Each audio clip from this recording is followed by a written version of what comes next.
Pertanyaan pertama datangnya dari hamba Allah dari Jepara.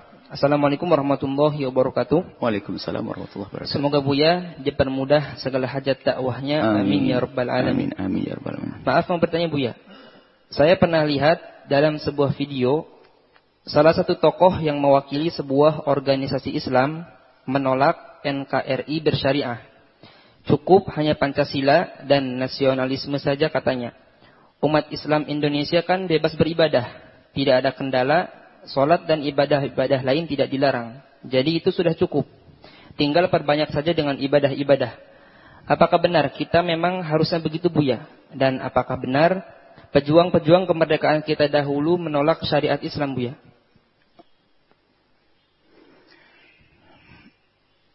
Semoga Allah menjaga negeri ini. Nah ini kami yang jawab. Kalau sudah dihubungkan dengan tokoh ini, yang repot nanti ada yang mencoba mengadu dan sebagainya. Saya terlepas, jangan disebut tokoh, jangan siapa saja. Hanya bagaimana kalau ada misalnya mengingkari tentang nolak NKRI syariah. Terletak tokoh itu siapa? Saya tidak bicara tentang tokohnya. Makanya dalam apa yang akan kami sampaikan, jika ada yang tersinggung dengan kalimat kami mohon maaf. Kami hanya akan membahas tentang permasalahannya. Anda seorang muslim, saya seorang muslim. Iman di dalam hati akan menjadikan kita bangga dengan Islam. Dan harus yakin bahwasanya Islam itu betul-betul ya'lu wa la yu'la alaih. Islam tinggi, tidak akan ditinggikan. Yang pertama. Yang kedua, kita harus punya keyakinan bahwa syariat Islam ini adalah syariat yang sholihatun. Yang layak untuk diterapkan setiap zaman dan setiap makan, setiap waktu dan setiap tempat. Dimanapun berada syariat Islam. Itu harus ada dalam keyakinan kita. Kalau Anda tidak punya keyakinan semacam itu, iman Anda tidak ada. Karena agama Islam dari siapa? Dari Allah. Allah yang mengetahui tentang semesta, yang menciptakan semesta. Manusia dengan bermacam-macam model akhlak perilaku. Allah yang maha tahu, dan Allah turunkan syariat Islam untuk kebaikan mereka. Jadi ini yang harus kita yakini bahwasanya syariat Islam berlaku, layak, boleh dan bisa diterapkan dalam segala kehidupan. Kalau Anda sebagai seorang beriman mengatakan Islam tidak layak, maka Anda keluar dari iman. Sebab yang punya agama adalah Allah Subhanahu wa taala. Ini yang harus kita hadirkan di hati kita. Nah, artinya layak atau bisa diterapkan dalam segalanya dalam kehidupan rumah tangga Anda, dalam jual beli Anda, termasuk dalam urusan kenegaraan. Makanya kalau ada satu tokoh yang mengatakan bahasanya menolak NKRI bersyariah, saya kira tidak ada itu. Kalau dia tokoh muslim tidak ada. Atau dia menyebut tokoh organisasinya nggak tahu. Kalau organisasi muslim tidak boleh ada dan tidak akan ada. Dan nggak mungkin ada. Oh, iman di dalam hati. Apakah keyakinan kepada Islam sudah hilang? Nggak ada. Kalau mereka kalau dia orang Islam tidak mungkin mengatakan begitu. Karena Islam harus kita yakini. Nah, ini loh keyakinan kita harus pede dengan Islam. Nah, di saat munculnya Islam picisan orang yang mengaku Islam tapi bukan dari Islam, membuat kerusakan, pemberontakan, pembunuhan, pengeboman, itu atas nama Islam, bukan gara-gara orang-orang seperti itu lalu kita minder dengan Islam. Enggak, harus tetap kita gagah dengan Islam. Memang ada teror atas nama Islam, kerusakan di negeri sana atas nama Islam. Loh, itu kan manusia-manusianya, bukan Islam. Islam tetap ya'lu wa la yu'la alaih. Ini yang harus kita bangun keyakinan dalam diri kita. Pede, Islam paling hebat. Harus begitu. Kalau saya sudah mengatakan Islam tidak hebat lagi, saya keluar dari iman. Na'udzubillah. Ini yang harus dibangun. Makanya nggak mungkin kalau ada tokoh ngomong begitu, murtad keluar dari Islam kalau dia meyakini. Jadi yang mengatakan saya menolak apa tadi? NKRI bersyariat ada dua model. Kalau menolaknya hanya menolak, tidak mau menjalankan, maka dia adalah dosa besar. Tapi kalau dia menolak karena menganggap syariat Islam tidak layak, dia murtad keluar dari Islam. Mohon maaf, jangan dihubungkan. Mungkin tokoh itu adalah bukan tokoh Islam. Saya tidak paham betul. Apakah dia seorang Muslim, tidak Muslim? Cuman ini rambu-rambu kepada ahli iman. Jelas Islam itu. Ingat, kalaupun ada pelaku Islam yang tidak baik, bukan berarti kita langsung minder dengan Islam. Beberapa waktu yang lalu ada ingin menghilangkan istilah apa? Ada kelompok yang mengatakan istilah kafir gak berani. Oh, terjelaskan kafir itu bukan menghinakan. Kafir itu membedakan antara orang yang percaya Nabi Muhammad dan tidak begitu. Kemudian apalagi? Kenapa kok ada orang seolah-olah kok takut dengan Islamnya? Ada apa? Kalau ada penjahat dalam Islam, penjahat yang dipangkas. Islam itu pohon megah, pohon besar, yang kokoh. Akan tapi ada benalunya. Benalu yang dipangkas bukan pohonnya yang dipangkas. Wahai orang yang berakal, kan begitu. Anda punya pohon jambu yang bagus, gara-gara benalu dipangkas saja. Ada ulatnya satu, pohonnya ditebang, ya ndak ulatnya dibasmi. Jambunya biar tetap buah, kan itu orang cerdas. Kita harus pede dengan Islam, yakin Islam ya'lu wa la yu'la alaih. Nah ini, kemudian masalah Pancasila dan apa tadi, nasionalis. Kita nasionalis, kalau ada orang mengganggu negeri ini marah. Semoga tidak ada penjajahan lagi. Kita akan baris, biarkan paling depan membela negeri ini, nasionalis. Pancasila tidak bertentangan dengan Islam. Justru Pancasila ini yang memberikan peluang seharusnya kalau Anda paham. Ketuhanan, Anda bertuhan. Karena ideologi, kita punya keyakinan. Justru dengan Pancasila peluang besar Anda sebagai ahli Islam, ahli iman, untuk menampakkan dengan keyakinan Anda bahwasanya Islam adalah baik dan bisa mengatur negeri ini. Jangan menggembosi umat Islam. Justru dengan Pancasila ini peluang besar bagi Anda, ahli iman, ahli Islam, untuk bisa mengatur negeri ini dengan agama yang Anda yakini. Kecuali Anda memang sudah tidak yakin dengan Islam. Makanya Anda malu. Polisi misalnya. Polisi adalah pengabdi negeri. Gara-gara ada penjahat dari polisi 3, lalu kita tidak mau pakai baju polisi, begitu? Ya penjahatnya dong yang ditangkap, diselesaikan. Kan banyak orang atas namakan polisi jahat di sana. Apakah gara-gara begitu langsung apa? Sudahlah, nggak usah jadi nama polisi deh, ada yang jahat. Itu kan satu oknum saja. Kepolisian tetap menjaga negeri misalnya. Jadi jangan sampai ini. Kok ini di luar sana memang menjadikan umat Islam tidak percaya dengan Islam tuh. Di luar Islam. Di luar Islam meracuni umat Islam, nggak yakin dengan Islam. Maka yang dihembuskan itu adalah hal aneh-aneh. Dengan bahasa mereka dan kacamata mereka yang kacamatanya sudah kacanya kaca terakum, kata sakit. Sehingga melihat mengutiti masalah waris, masalah talak, masalah macam-macam ini. Kemudian dihembuskan kepada kaum muslimin yang kurang belajar itu. Akhirnya mereka terpengaruh. Akhirnya mereka berbicara bukan mewakili umat Islam. Mewakili mereka. Dan mereka sudah berhasil. Ini yang kami sebutkan dalam tafsir tadi. Masalah peperangan yang saat ini ya. Dihadirkan. Perang pemikiran. Anak kita akan dicekoi dengan pemikiran. Agar mereka tidak yakin dengan Islam. Makanya munculnya manusia yang ragu dengan Islam. Malu dengan Islam. Tadi ada yang satu lagi. Apakah benar pejuang-pejuang mereka? Itu fitnah. Mereka pejuang syariat yang sesungguhnya. Hanya mungkin kenapa kok syariat waktu itu belum tampak banget? Loh, namanya perjuangan waktu itu. Ya sekarang kita menampakkan, mereka telah menampakkan pondasi-pondasinya. Mereka orang beragama, orang muslim. Pejuang-pejuang enggak, jangan menfitnah dong. Kalau Anda di luar Islam tidak usah memfitnah. Pejuang kita luar biasa. Mereka rela mati demi Islam. Mati syahid. Tidak ada. Bohong. Kalau disebutkan kepada pejuang yang terdahulu, mereka menolak NKRI bersyariat, itu bohong. Enggak.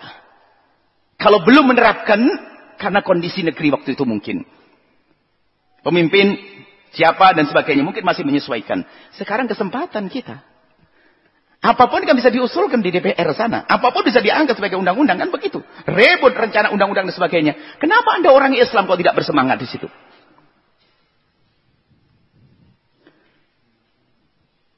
Memang betul kita sudah bebas berbuat ibadah untuk individu.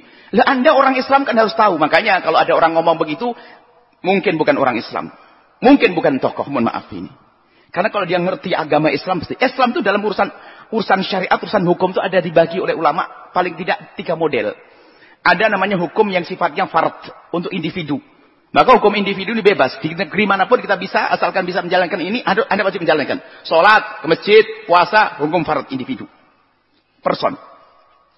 Ada hukum lagi yang disebut hukum qadha, ini harus dilakukan oleh seorang qadhi.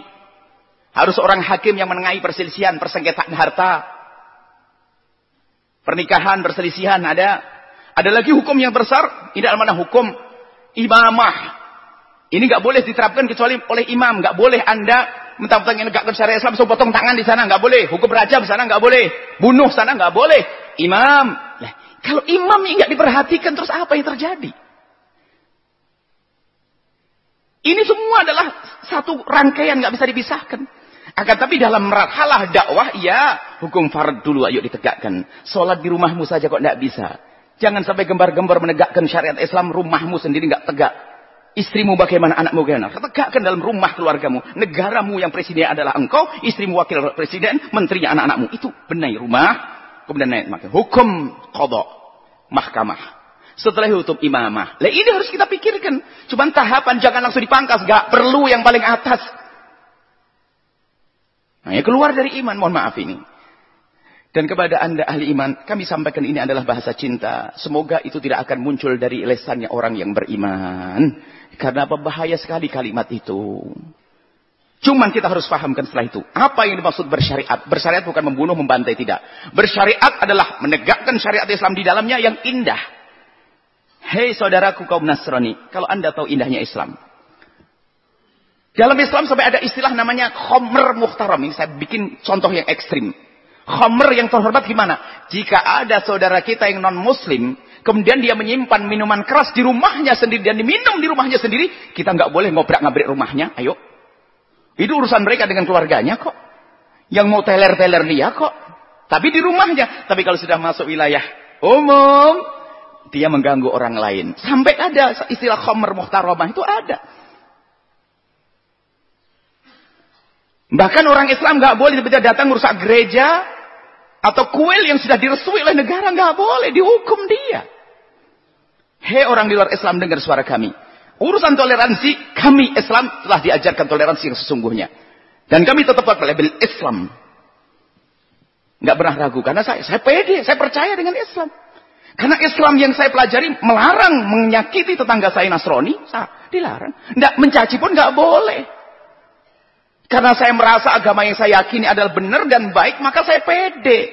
Makanya kalau sudah ada orang nggak pede, ini apa yang anda pahami tentang Islam? Begitu pertanyaannya. Saya pede. Harus pede dong keyakinan kok.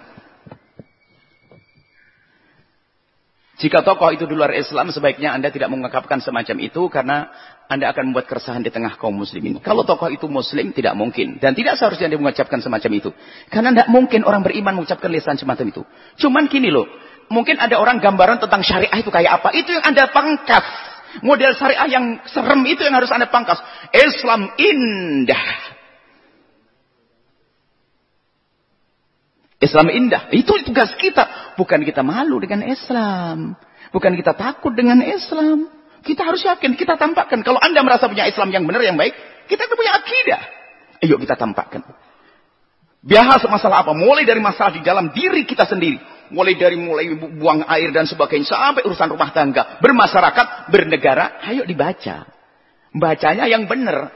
Dengan guru yang benar. Yang sanad silsilahnya sampai. Silsilah yang benar kepada baginda Nabi yang rahmatan lil alamin. Memang di sana ada sempalan. Islam ngaco. Tiba-tiba ngajarkan ngebom di sana. Anak kecil dibom dan sebagainya. Mohon maaf. Itu bukan bagian daripada Islam. Kami tidak urusan dengan mereka.